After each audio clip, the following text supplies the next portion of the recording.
So what's the problem? No, ma'am, ginugulo mo yung hearing eh. Wala namang kailangan magulo. Yan ang sinabit sa akin. So kung sasabihin mo mali, edi ano yung tamang number? Listen to Can me we first. just go back? May problema sa iyo. You keep going around saying, gusto ko makausap si Alan, gusto ko makausap si Cheese. Nagkita pa tayo sa party, may cellphone, hindi mo naman kami kinakausap. Tapos manggugulo ka ngayon sa hearing. Hindi ka marunong magbasa. 21 naging 23. Ulit na tayo kanina Thank pa you, na Mr. Chair. 21.7 billion.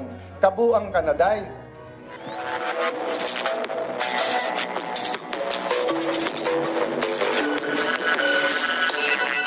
Halos hindi nakasingit upang magpaliwanag si Senator Nancy Binay kay Senator Alan Peter Cayetano na siyang Chairman of Accounts sa ginanap na pagdinig sa Senado patungkol sa isyu ng budget ng ipinapatayong bagong Senate building sa Taguig.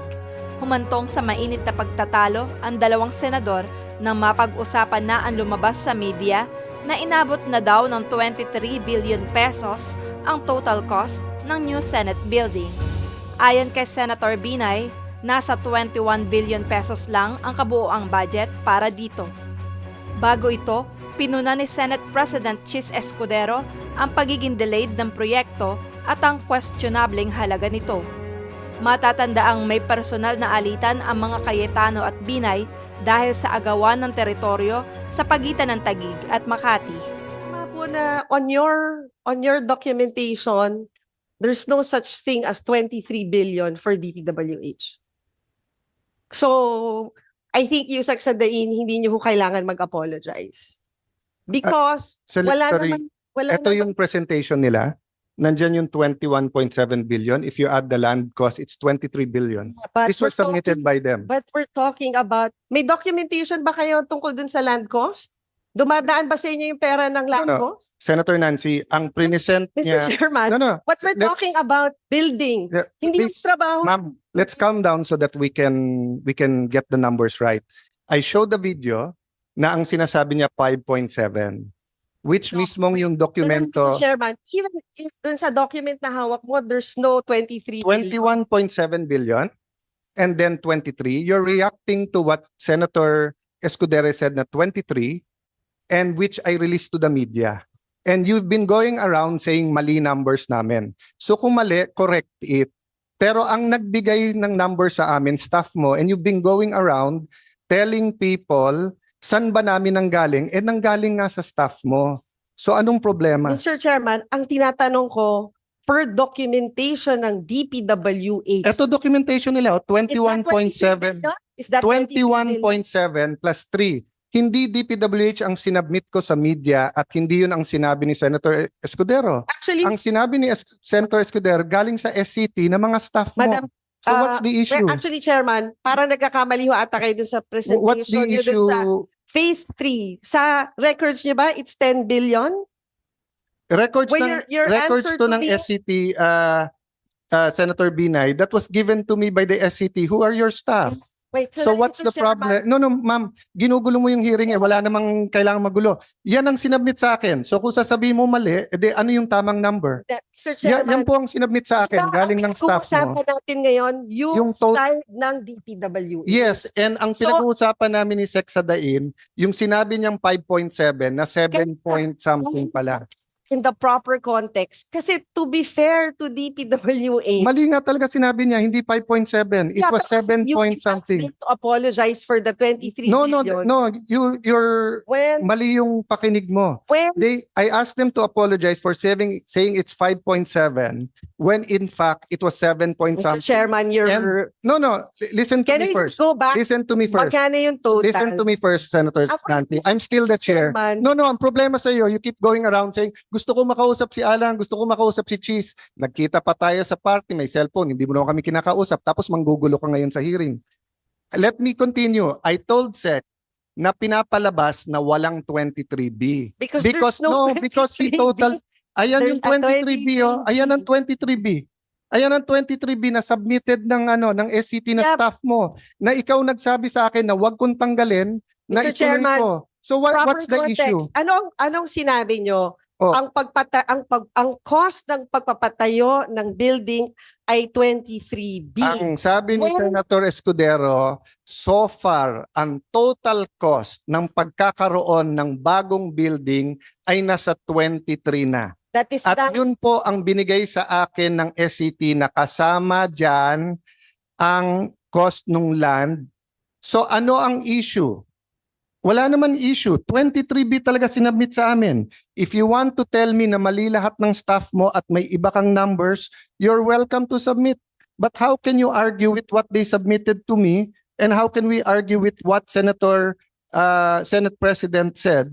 Then You yun. know, because proper context, when yung nag-issue ng statement, ang statement nyo ay from the original core and shell budget of 8.9 billion to a projected completion cost of 23.3 billion. And we're talking about the new Senate building project. Yung may mga component dyan na hindi bahagi ng pagko-construct ng new Senate building.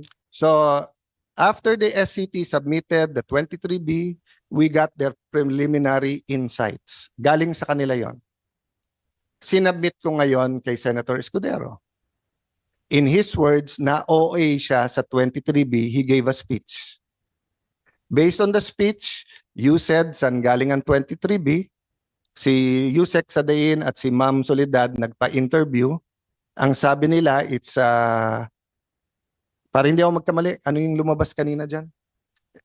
They said it was 5.7B. So if you add it all up, it's like 16, malayo sa 23. So during the course of the hearing, if you were listening, ma'am, pinakita niya to 21.7B.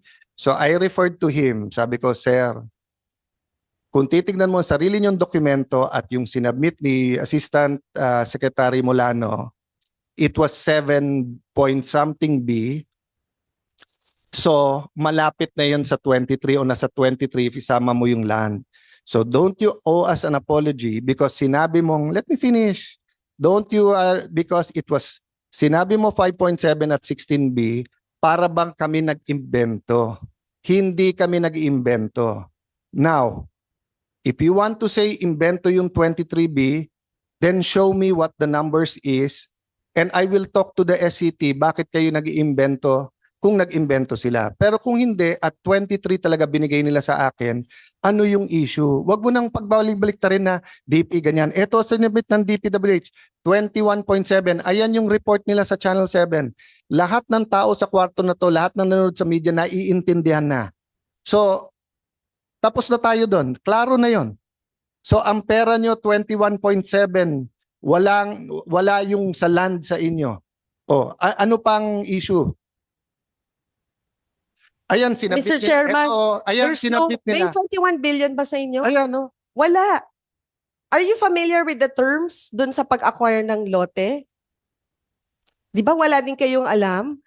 So, ang layo. Ikaw na nga nagpapakita, Ma'am, Mr. Chairman. wala yung lote dyan 21. Ma'am, bigay sa akin ng DPWH to. Ang problema, hindi ka nakikinig. Yun ang, Mr. Chairman, ikaw nga O, hindi ka marunong magbasa. 21 naging 23. Hindi ko sinabing Diba? 23 ang galing sa kanila. So, ma'am, make your point and then My move point on. is- my Move on point kasi is- out of order ka na. But my point is, Mr. Chairman, on the part of DPWH, It's 21.7B. there's no Noted. such thing Tapos. as 23 Tapos. billion. Ang pera- And I don't think Ang pera nasa mic nyo, 21.7B. Tapos. 20 Meron pa? ba nasa mic nyo? Ayan nga eh. 21 Pinakita na sa billion? lahat eh. Chairman, Yes. ano lang po, opo. Pwede po bang i-move na lang po natin po suspend okay lang po ba? Suspend muna po natin. Patapos na nga tayo eh. Gusto ko nga Okay. tapusin para nga mag-usap after. So I don't know. I want to give Senator Nancy all the chance rather than presscon siya ng presscon. Kaya lang, Hindi ko ako presscon. Napipilitan lang Interview ng tayo interview, sa magot. Hindi. Kasi nga ho, mali-mali yung mga Okay. ibigay niyong Sige, statement pakitama kung media. anong, unang-una wala akong statement sa media paano Well, magkakamali. Facebook live mo, parang statement. Meron ka ding interview, na-interview ka Okay. din, di ba? So, itama mo yung mali. So, sinabi na nila, ito yung presentation nila sa MICA 21.7 yung available. Mr. Chairman, can I just hear from DPWH on your end is that nag-e-exist ba yung 23 billion for DPWH? Ma'am, Yes or no? Ma'am, it was in their presentation. Yun lang ko tinatanong ko, Mr. Chairman. Ma'am, nasa presentation nga nila eh. Yes or no lang, o can they answer? Sige. Can they answer? On your end, DPWH, nag-i-exist ba sa documents nyo yung amount na 23 billion? Yusek. There is none, Mr. Chair. No, no. Thank you. Sorry, Mr. sorry. Ma'am, Sadain. ma'am, There is none. excuse me, point. Sandali. Order. Paulit. Thank you, Mr. Chairman. I make my point. There's no such paulit- thing as 23 billion sa Paulit na DPWH. tayo kanina Thank pa you, na Mr. Chair. 21.7 billion. Kabuang Kanaday.